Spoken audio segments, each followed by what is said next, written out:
Gangsters je originálna stratégia, ktorá by sa najlepšie dala označiť ako za simulátor mafiánskeho bossa. Stanete sa v nej bossom, ako bol Don Corleone, Al Capone či Tony Soprano. Po malých krokoch, kedy zo začiatku budete ovládať len skupinku gangstrov a jednu budovu, si budete budovať impérium, rozširovať územie a vplyv, vyhrážať sa malým obchodníkom, podplácať políciu či noviny, vykrádať obchody či banky a bojovať s ostatnými gangmi, ktoré vládnu mestu. Vašim cieľom bude stať sa najmocnejším bossom celého mesta. Ľahká úloha? Ale čo by? Gangsters je veľmi náročná hra na počiatočné naučenie a čo máte do pekla robiť. Celá hra pôsobí skôr ako dosková hra so 100-stranovými pravidlami, ktoré vám zaberú prečítať pol dňa. A ono to je, dá sa povedať, taká dosková hra, pretože sa začína tabuľkami, ďalšími tabuľkami a akousi mapou mesta. Je tu síce tutoriál, no ten vás nenaučí hru hrať. Ale nebojte sa, pokúsim sa vám vysvetliť, ako sa táto gangsterka hrá, čo budete mať v nej robiť a ako sa dá vyhrať. Gangsters bola prvou hrou firmy Hardhouse Creation. Vyšla v roku 1998 a v roku 2001 sa dočkala druhého dielu. Firmu Hardhouse založili Martin Carr, Rob Davis a Peter Morland v roku 1996, takže si môžete ľahko spočítať, ako dlho bola ich prvá hra vo vývoji. Autori chceli vytvoriť úplne nový žáner, no preto museli experimentovať. A preto je Gangsters tak originálna hra. Dnes môžete nájsť zo pár podobných hier. Spomeniem napríklad Mob Rule z roku 1999, čo bolo vlastne pokračovanie známeho konštruktora. Potom Omertu z roku 2013 a najnovšie pracuje Romero, áno ten Romero z id Software, na svojej vlastnej gangsterskej stratégii Empire of Sin. Mala by výjsť na konci roku. Gangster sa odohráva vo fiktívnom meste New Temperance, ktoré sa podobá na Chicago. Zažijete si 30. roky minulého storočia, kedy bola v Amerike prohibícia, teda zakázaný alkohol. V tom čase doslova rozkvitala kriminalita, pretože ľudia si samozrejme chceli vypiť, ale nemohli si normálne kúpiť fľašku v obchode, ale od lokálneho pašeráka. Vznikali tak mafiánske skupiny, ktoré na tomto pašovanom alkohole neskutočne začali zarábať. A vďaka prohibícii sa rozmohol gambling, prostitúcia a drogy. Čiže zlatý vek pre všetkých temne zmýšľajúcich ľudí.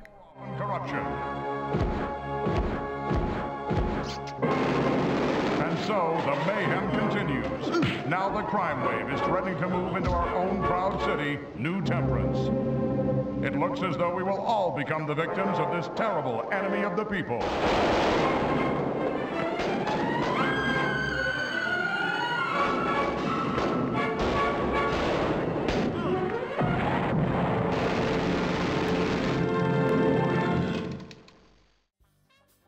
Gangsters sú 3 herné módy. Buď si môžete zahrať normálnu hru, krátku hru alebo scenáre. V normálnej hre si na začiatku nastavujete počiatočné peniaze, koľko budete mať kumpánov, silu ekonomiky a akí agresívni budú vaši oponenti. Rozdiel medzi pasívnym a agresívnym nepriateľským gangom je taký, že toho agresívneho rýchlejšie vyprovokujete a bude na vás viac útočiť, ak s ním budete vo vojne.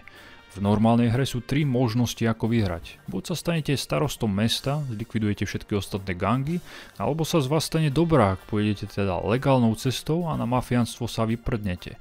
Ak sa budete chcieť stať starostom mesta, budete musieť ovládať väčšinu územia a mať veľa peňazí. Potom sa z času na čas urobia voľby a keď vás volia, vyhrávate hru. Ak budete chcieť eliminovať ostatné 3 gangy a tak vyhrať, pripravte sa, že to bude pekelne ťažké. Musíte postupne malými krokmi ničiť jeden gang za druhým a oslabovať ho. Napríklad tým, že budete likvidovať nepriateľských členov, vyhadzovať domy do vzduchu, unášať ľudí či nakoniec zabijete bossa nepriateľskej organizácie. Ak sa rozhodnete ísť poctivou treťou cestou, nemôžete byť obvinení z nelegálnej činnosti a musíte si kupovať len legálne obchody a tak si budovať svoje impérium. A musíte si nájsť právnika, ktorý vám bude radiť. V krátkej hre si vyberiete, ako máte vyhrať. Buď budete musieť za určité týždne nahromaždiť čo najviac moci, alebo najviac peňazí, či v poslednom rade najviac územia. Keď už si vyberiete nejaký mód, ktorý vám najviac vyhovuje, začína sa hra. Mesto New Temperance je každou hrou iné, je náhodne generované, okrem pevne daných scenárov, preto budete začínať vždy na inom mieste a to isté platí o superoch. Zo začiatku je dôležité preskúmať mapu. Čím ďalej od polície a FBI budete začínať, tým lepšie. Ja som mal tú smolu, že som sa objavil blízko pri policajnej stanici, takže som svoje impérium musel rozširovať smerom čo najviac od nich. Nepriateľské gangy zo začiatku nevidíte, len si ich môžete preštudovať v okne diplomacie. Postupne ako budú týždne plynúť, začnú mať oponenti v meste väčší vplyv, mať naverbovaných viac ľudí, preto ich aj začnete viac vydávať aj na svojom území. Celá hra je rozdelená na dve časti, na plánovaciu a real time. V prvej si manažujete svoj gang, povyšujete šikovnejších gangstrov na poručíkov, aby mali pod palcom menšie ryby a plánujete im akcie v podstate na celý týždeň. Zo začiatku budete v hre stratení rovnako ako ja, pretože nebudete vedieť, čo máte do pekla robiť. Hra je pre nováčikov veľmi náročná, preto vo vašej prvej hre sa budete len učiť. Na začiatku je dobre si pozrieť, akých ste dostali schopných ľudí a v čom sú dobrí. Za porúčikov sa oplatí povyšovať vysoko inteligentné osoby s dobrými organizačnými schopnosťami, pretože tí budú ovládať ostatných členov gangu, ktorých k ním pridelíte. A potom takýto poručík musí mať aj vysokú úroveň toho skillu, ktorý od neho potrebujete. Napríklad keď budete s týmto tímom gangstrov chodiť vyberať výpalné, musí mať poručík okrem vysokej inteligencie a organizácie aj vysoké zastrašovacie schopnosti. Keď chcete, aby boli vaše jednotky účinné so strelnými zbraňami, dáte im nad seba poručíka, ktorý je dobrý v tomto smere a tak ďalej. Keď budete povyšovať málo inteligentných jedincov alebo ľudí s nízkymi organizačnými schopnosťami, gangstri pod nimi nebudú plniť rozkazy tak efektívne a väčšinu z nich nesplnia alebo nestihnú splniť. Každý jeden gangster, ktorého dostanete na začiatku alebo si počas jednotlivých týždňov naverbujete, disponuje až 11 schopnosťami. Zo začiatku v tom budete mať chaos, preto si dajte na čas a svojich ľudí si preštudujte. Tých veľmi slabých, ktorí majú 2 a menej hviezdičiek pri všetkých schopnostiach, môžete prideliť k vyberaniu výpalného. A ostatných si prerozdelte k daným tímom. Na začiatku nikoho nevyhadzujte, bude sa vám hodiť každá ruka. K jednotlivým tímom môžete priraďovať auta, aby sa rýchlejšie po meste pohybovali a aj pre väčšiu osobnú bezpečnosť. Do začiatku im auto nemusíte dávať, pretože budete operovať len v blízkosti centrály. No postupne ich budete musieť využívať, pretože si budete rozširovať svoje územie a kým by sa gangstri dostali na druhý koniec mapy, tak by ani nestihli dokončiť úlohu. Vozidlá sa hodia predovšetkým na lúpežné prepadnutia, keď idete vylúpiť banku či normálny obchod. Dá sa samozrejme s jedným tímom vykradnúť počas jedného týždňa aj viac obchodov, no dajte si pozor na to, že sa o vás začne zaujímať polícia, pretože svojimi činmi na seba budete priťahovať pozornosť. Môže sa tak stať, že sa dostanete na hlavnú stránku novín, je to ale dvojsečná zbraň. Na jednej strane po vás pôjde polícia či FBI a môže vašich ľudí začať strieľať na ulici počas bieleho dňa. Na druhej strane si získate rešpekt u nepriateľských gangov alebo sa vás začnú bať. A bacha na to, aby vás FBI nešupla do basy. V takýchto situáciách je dobré si svojich gangstrov patrične vyzbrojiť. Zo zbraní máte zo začiatku len zo pár slabých revolverov a výbušnín, no dá sa kúpiť brokovnica, puška, automatické pištole alebo tomik. Za lepšie zbranie si poriadne zacalujete. Druhá časť hry sa odohráva v reálnom čase. Časovo sa budete pohybovať v rozmedzi jedného pracovného týždňa od pondelka do piatka. Za ten čas musia vaši kriminálnici stihnúť urobiť všetky svoje aktivity, no niekedy ich nestihnú včas urobiť. Aktivít je veľmi veľa a vďaka nim je hra veľmi variabilná. Za každým môžete vyskúšať použiť iný postup. Môžete legálne kupovať pozemky, tie sú zo začiatku ale veľmi drahé, môžete sa vyhražať ľuďom, nech vám zaplatia každý týždeň a vy ich za to budete ochraňovať. Budete vyberať výpalné a ak vám niekto nebude chcieť zaplatiť, môžete ho prísť mlátiť. Môžete unášať ľudí, robiť na nich atentáty, podplácať noviny či rádio, aby sa o vás nezmieňovali, ísť darovať peniaze kostolu, aby vás považovali za dobrého občana. Potom tu sú závažnejšie zločiny, rozbijanie výkladov, podpaľačstvo, či môžete niečo vyhodiť do vzduchu. Ak mám pravdu povedať, real-time zložka je trošku zbytočná. Je síce pekné, že celé mesto je krásne detailné, každý obyvateľ má vlastné meno, môžete hocikoho odbachnúť priamo na ulici, každý dom má svojho vlastníka, v reálnom čase sa vykresľujú stovky chodiacich ľudí, aut a električiek. No počasie to ako si všetko prestane strácať význam a budete túto časť rýchlo preskakovať. Pretože sa môžete len pozerať a nemôžete svoj tým ovládať. Môžete im síce dávať malé príkazy, no tie nie vždy splnia. Výbornou vecou je nastavenie si jednotlivých obrazoviek a sledovanie až 10 rôznych ľudí naraz. To je pecka. Obrazovky si môžete zväčšovať, presúvať a rôzne meniť pohľad a rýchlo sa k ním dostať na hlavnej obrazovke. Môžete tak sledovať rôznych vašich ľudí, ktorí idú plniť rôzne úlohy a tak ich kontrolovať. No neskôr budete mať toľko ľudí a tímov, že ich všetkých jednoducho neustriehnete. A aj tak si na konci týždňa radšej pozriete v tabuľke, kto z vašich zomrel a kto splnil úlohy. Po každom týždni si prečítajte noviny, čo sa v meste nové stalo.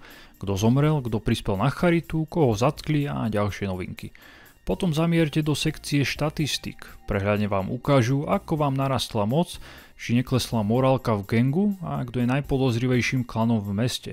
Potom choďte k účtovníkovi. Tam sa zase dozviete, koľko ste zarobili na legálnom a ilegálnom obchode. A pozrite si svoje riskantné peniaze. Ak ich budete mať veľa a urobí k vám raziu polícia, asi sa z toho nevyhovoríte, že kde ste prišli k toľkým peniazom a môžete skončiť v base. Takýchto väčších obnosov peňazí sa rýchlo zbavíte tak, že si kúpite nejaký slušne vynášajúci obchod na mape alebo celý blok, alebo si najmete schopného účtovníka. S účtovníkom ani právnikom nezačínate hru, no počas nej si jedného či druhého môžete najať. Účtovníka nájdete v bankách či kanceláriách a právnika samozrejme na súde. Ak si najmete právnika, ten vám bude dostávať z väzenia vašich členov gangu alebo vám pomôže s podplácaním ľudí. Len s právnikom môžete napríklad podplatiť starostu. Zaplatíte mu vyše $10,000, no oplatí sa to, pretože on je na úplnom vrchole potravinového reťazca v legálnom zmysle slova. Môže tak ovplyvňovať smerovanie polície, aby sa dívala na iné gangy a vás nechala tak, alebo si rovno kúpiť všetkých policajtov a platiť im každý týždeň. Týmto spôsobom od nich budete mať pokoj. Tak ako vlastne začať? Na začiatku si vytvorte aspoň 2-3 týmy. Jeden sa pôjde ľuďom v okolí vyhrážať a rozširovať vaše územie. S druhým týmom môžete ísť verbovať nových ľudí a verbujte o 106, pretože ostatné gangy ich už v 10. týždni budú mať veľmi veľa. V druhom ťahu si postavte tým na vyberanie peňazí. Tam môžete nahádzať tých najslabších jedincov, pretože na ich schopnostiach v tomto jobe nezáleží. V neskôrších častiach hry si budete musieť vytvoriť jeden tým na vlastnú ochranu. Prikážete im hliadkovať vaše územie a dáte im najlepšie zbranie, aké máte, pretože k vášmu hlavnému stanu môže prísť nepriateľská invázia a skončí to krvavou prestrelkou, alebo len na ochranu územia a pred políciou. Keď už budete mať aký taký stabilný príjem a veľa peňazí, môžete si začať kupovať obchody, ktoré sú blízko pri vašej hlavnej budove. Nejde len o to, že budete mať legálny obchod, ktorý vám bude vynášať. Tento obchod vám bude slúžiť ako zásterka pre ilegálne veci, ktoré sa v tej oblasti budú diať, napríklad pranie špinavých peňazí. Môžete si postaviť tajné kasíno alebo bordel a keďže som ho mal postavené blízko policajnej stanici, určite v ňom trávili čas aj miestni poliši. Ak vás naštve iný gang, môžete sa prikloniť aj k takým taktikám ako únos či atentát, no agresívne začnite hrať, až keď budete mať dostatok ľudí, zbraní a celkovú silu. Gangsters je náročná stratégia plná mikromanažmentu, ktorá nie je pre každého. Tento simulátor mafiánskeho bossa sa dočkal vo svete väčšinou nadpriemerných hodnotení, hlavne v Nemecku. Jan Herodes v Leveri dal hre 7 z 10. Ja túto hru môžem odporučiť každému hráčovi, ktorý má rád originálne stratégie a nevadí mu, že sa bude dlho učiť, ako ju vlastne má hrať.